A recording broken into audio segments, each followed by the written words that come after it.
Morning all of you, buenos dias. This is what it's come to. Pretty low rent version of James Richardson's Saturday mornings in the 1990s.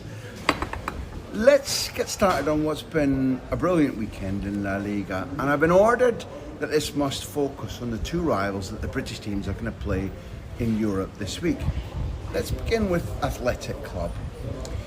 They drew 0-0 at Villarreal, which is a great result for them. They're 6 points ahead of the Yellow Submarine in the race for what is nominally the final Champions League place in La Liga.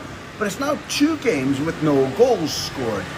Worst of all, their number one most dynamic, most threatening footballer, Nico Williams, is wildly out of form. Substituted early this week, he looks unsure of what to do with the ball. How weird is that?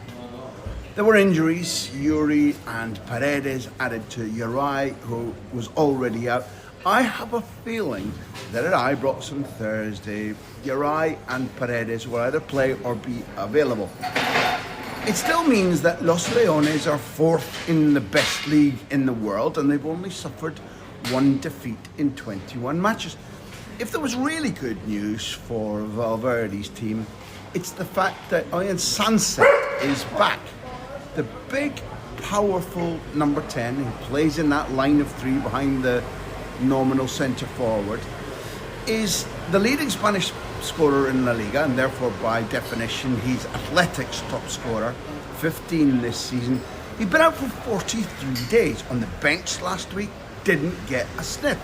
Started on the bench at Villarreal on Sunday night, came on, and although there was a hint of rustiness, nonetheless he makes a gigantic difference, a point that these newspapers are all over this morning. So, danger from Los Leones' best player to the Teddy Bears. Athletic, by the way, are the type of team who, although they looked a little bit weary in the last couple of matches, will love the Ibrox atmosphere. Count on that. The last time that these two clubs met was in 1969, and who scored the first goal at Ibrox? Some geezer called Alex Ferguson. What became of him?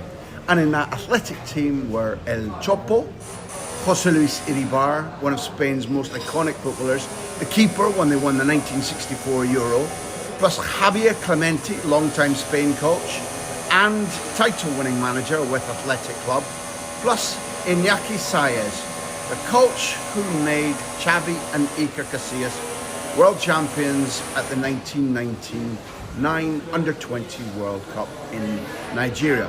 What an adventure that was. The last time Athletic's manager was in Glasgow, it rained biblically.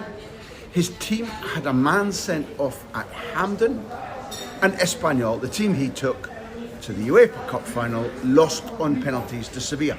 But 2007 is a long time ago, and this now, Valverde, is a better version of that coach with a much more powerful team. Arsenal fans, Madrid lost to Valencia at the Bernabeu for the first time in 17 years.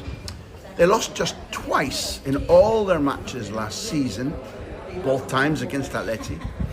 This term, Carlo Ancelotti's team have already lost 10 times, count them, and they've only kept 2 clean sheets in 16 matches, plus they missed yet another penalty on Saturday. Vinicius, the culprit, was already being whistled by his own fans. This is Vinicius, the genius. Vinicius, the Ballon d'Or second place finisher. But he was already being whistled in midweek in the 4-4 defences on top draw versus Real Sociedad at the Bernabeu away as well. Are Madrid in shape to win in London? I'm not completely sure about that. They take this perpetual hunger, this perpetual ability to win when they're not playing well, when it comes to the Champions League at least. And it's a side which has never won this tournament against the team which has won it 15 times, more than anybody else. I guess that the Madrid side will be Courtois back from injury, with Valverde at right back, Asensio and Rudiger in the middle, maybe Alaba at right back, Modric and Camavinga in the 2, Rodrigo and Vinicius either wing, Bellingham at 10 and Mbappe up front. Cope with that if you can. Elsewhere in La Liga, In other news, let's call it, one Valladolid player tried to punch a teammate on the bench during their absolutely humiliating defeat to Getafe. Not one home win was registered in any of La Liga's 9 matches. And grisly, thuggish, dark arts Getafe are not only playing beautiful football, but with multi-million euro aristocrats, newly recrowned French champions and likely treble winners, Paris Saint-Germain, Getafe are the only side to win 6 away matches in 2025. Help my Bob. Crumbs. Big week coming. Stay tuned.